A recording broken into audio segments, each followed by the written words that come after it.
Say Winston. Winston. Hi. Hi.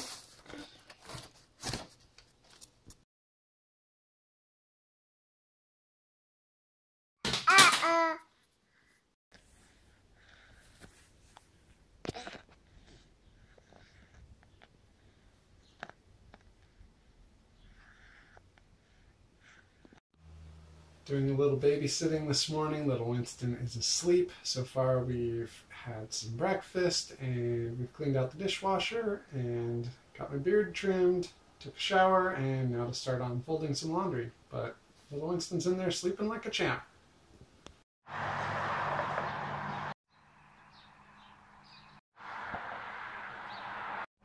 That moment when you're holding a baby and you realize you're getting wet.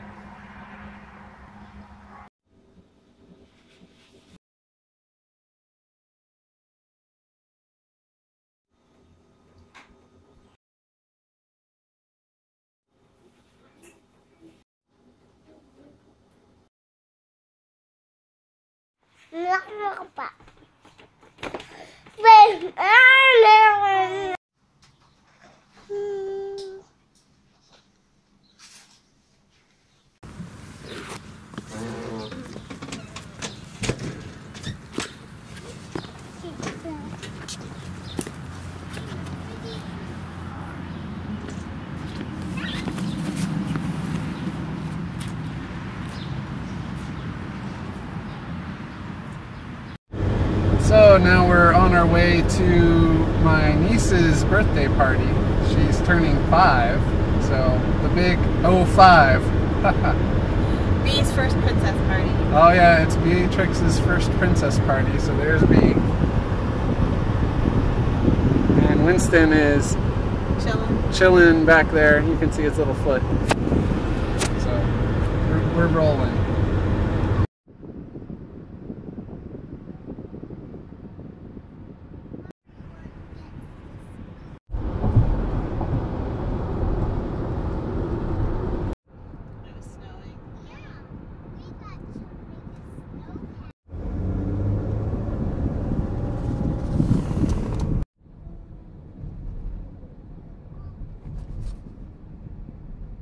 Nice of you. Thank you for this. Oh, how generous of you. Alright, so the birthday party was a huge success. We had a surprise visit from Elsa, an Elsa impersonator, and Beatrix became an honorary princess as well after going through rigorous princess training.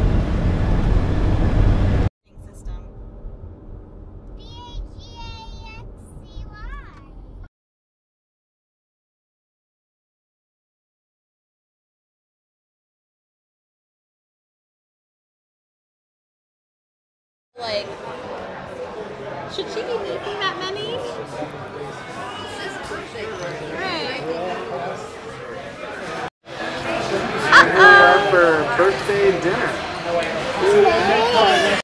Maybe you want to take that straw. Oh,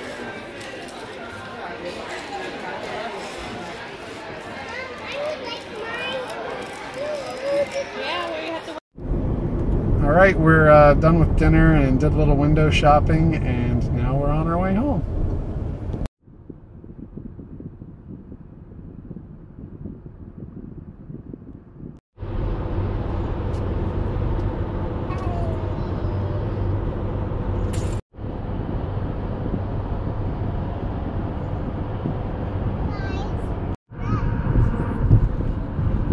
What does red sky mean?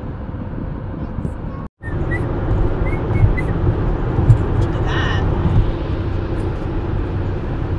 Man with no lights on.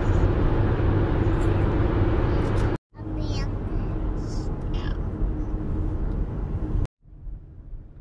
No, but the car is backing up and turning around.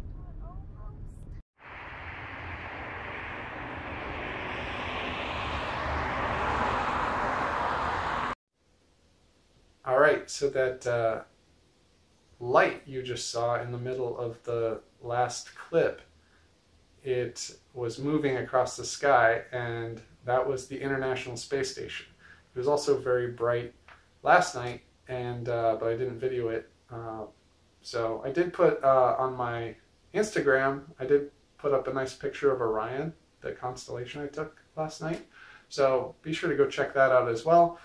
My Instagram account name is in my description. So anyway, but yeah, you might want to rewind a little bit and check out, I mean, it might look like just power lines and, I don't know, a dark city or something like that, but if you look really carefully, hopefully you can see in like the center of the picture, there's a little bright dot moving very fast, and that is the International Space Station with a whole bunch of astronauts on it and all kinds of funky science going on, and they've got the HoloLens up there and the GM Astrobot and all kinds of neat stuff, so check it out. Hey, it's the end of a long day, and finally got the kids in bed, and everyone's asleep and winding the day down, so time to do my SSSVEDA recording for the day. Actually, I just tried to do it a minute ago, but I had the microphone turned off, so take two. So anyway, the SSSVEDA topic of the day is what book have you read that you would recommend to others or something like that. Here, let me go check. I just looked it up. Yes, here it is, officially from the website. What book have you read that you recommend? So previously I probably would have recommended The Moon is a Harsh Mistress by Robert Heinlein. I thought that was a really good book. It's a sci-fi book, but you know, it's sci-fi. They're going to make a big movie about it, or they're working on a movie about it. So it's kind of mainstream, and it's kind of silly, I think, when people recommend a mainstream book, because everyone's read those already. I mean, people are just going to see, oh, that's a good suggestion, I read that. That's a good book, I agree. Not much opportunity for discovery there. So instead, I'm going to recommend a book called Universally Preferable Behavior by Stefan Molyneux, and it's available for free as an audiobook by the author. It's like 6 hours, so you know, I listened to it the first time just kind of at work while I was writing code, and I usually listen to things in a couple of passes. But you know, a lot of the material I wanted to look back and refer to, so I went ahead and I got the Kindle book for like $1, I think. So he's not trying to make money off of it. It's also available in a couple of other formats. HTML is one of them. So, and you can download those all for free. You know, except for the Kindle one that's like $1 at freedomainradio.com/free. I'll include a link in the description. And so it's essentially, he's trying to lay down a framework based on, you know, logic and rational philosophy, scientific evidence, scientific research, to try to answer the questions, you know, of right, and you know, what is right and what is wrong. Oh, we have to take a moment for the train clock.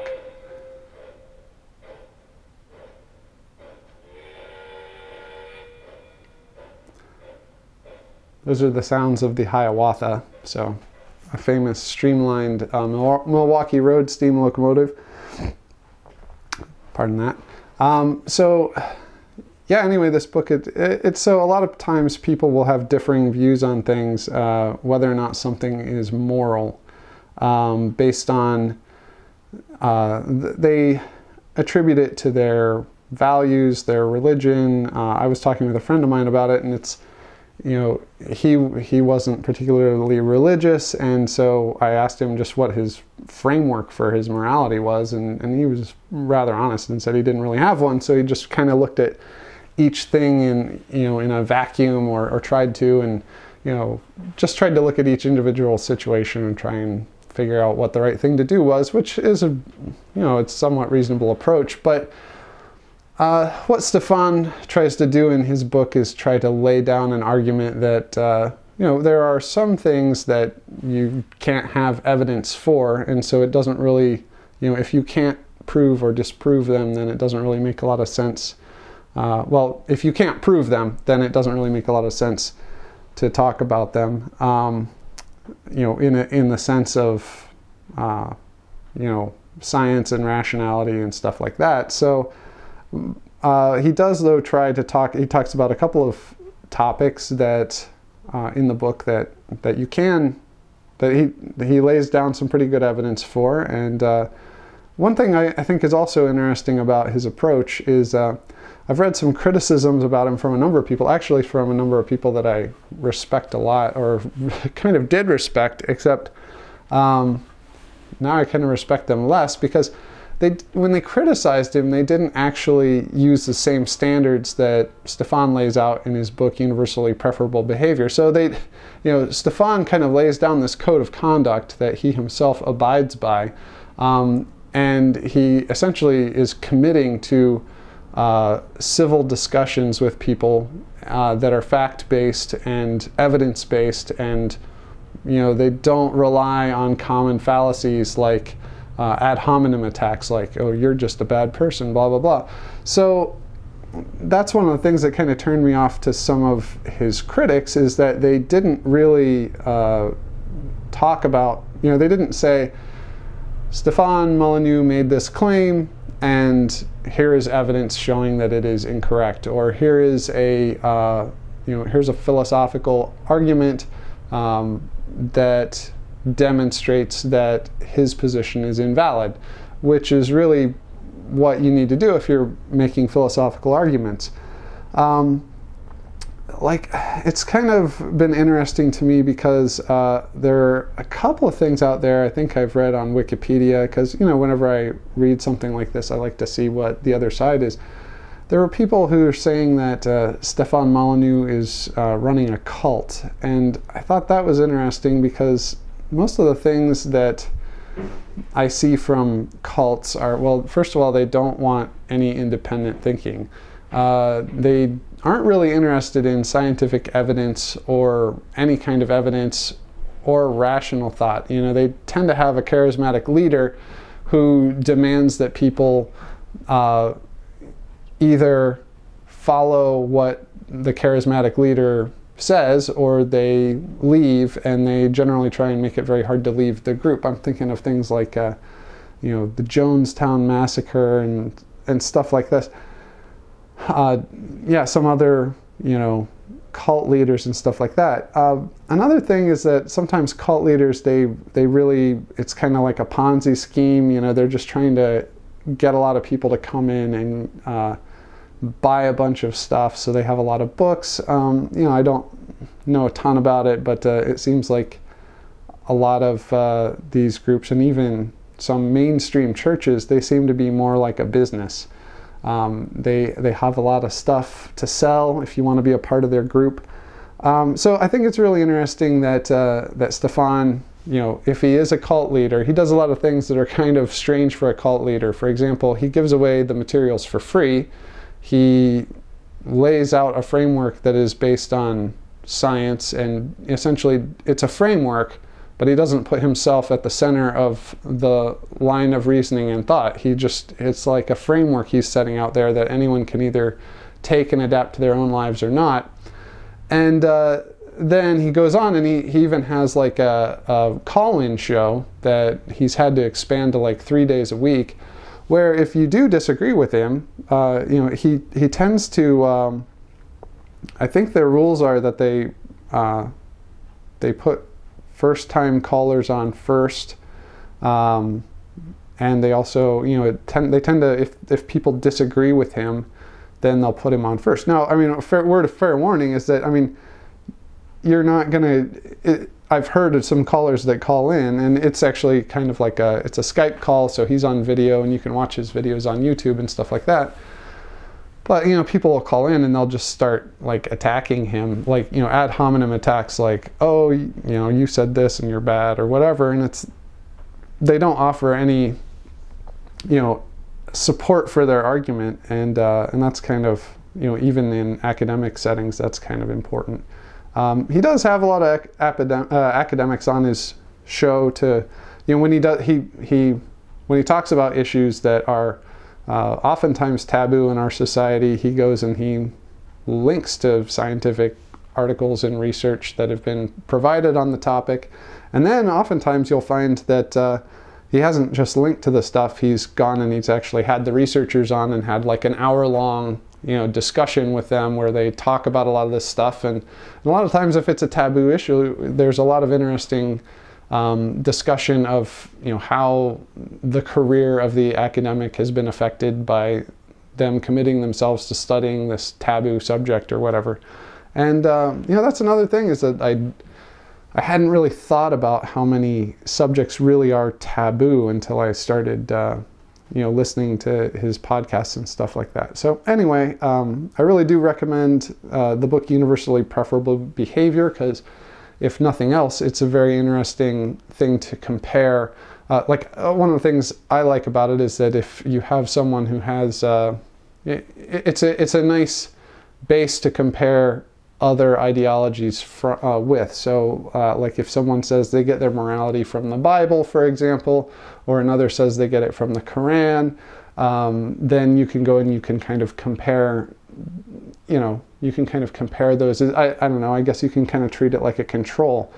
And a lot of times, even if you don't believe or if you don't agree with these comparison sources, just seeing the differences between the two concepts and the two philosophies can really be quite informative. So that's why I really recommend it. And like I said, it's like 6 hours of listening. So if you have a commute or whatever, or you do jogging or whatever, it's you know, most people can find 6 hours and listen to it. And you know, honestly, I'd love to have more people to talk about the topics with, because you know, it is a framework, and so there are things that come up in my life, and I'd kind of like to bounce some ideas off of people and say, well, hey, let's say we look at this framework.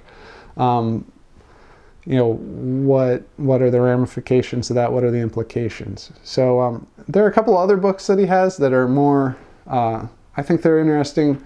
One is called Real-Time Relationships. It's really about, you know, how people should conduct themselves in relationships. And I think it kind of suggests a noble approach to them. And, you know, I've thought a lot about the relationships. I mean, luckily, you know, because I kind of had some of the views that are included in his foundation. Like there's a thing called the non-aggression principle that is rooted in many mainstream religions, but I've studied it a lot, and Stefan's you know, universally preferable behavior is very firmly rooted in the tradition of the non-aggression principle, which he goes into in his book, so I don't need to go into it more here.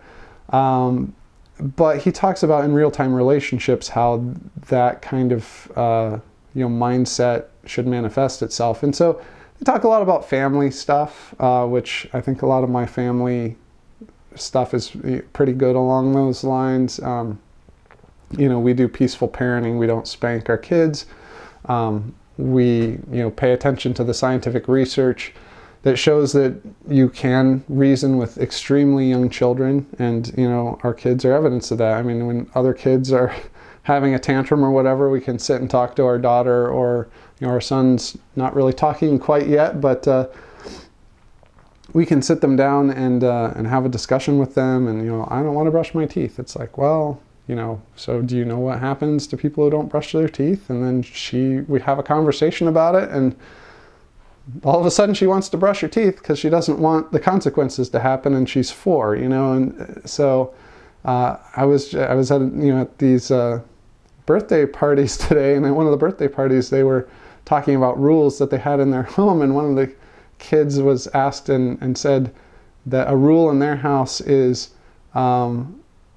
something about a spanking and no dinner, and that would be something that we just don't do in our household, and I've never felt the need to do that. So there's actually a podcast list also. I think I've linked to it before. I'll include another link in the description today of you know, just links about peaceful parenting. They talk about some of the research showing that spanking doesn't work and is actually harmful if you're trying to get people to behave all throughout their lives.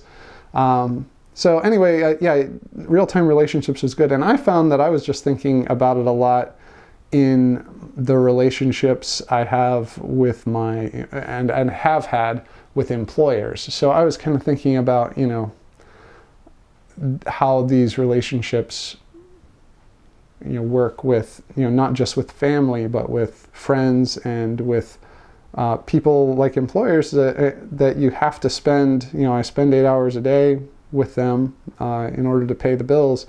But that doesn't mean that we can't, that doesn't mean that, just because I'm working for them, that doesn't mean we should have a dysfunctional relationship. So I was thinking a lot about how to make that more functional. And, so once again, maybe not listening to the book in the way it was intended. I think it was intended to be listened to in a lot of different ways for a lot of different people, but that's how I kind of listened to it. Then they had another one called On Truth, and it just talked about the importance of being honest with people.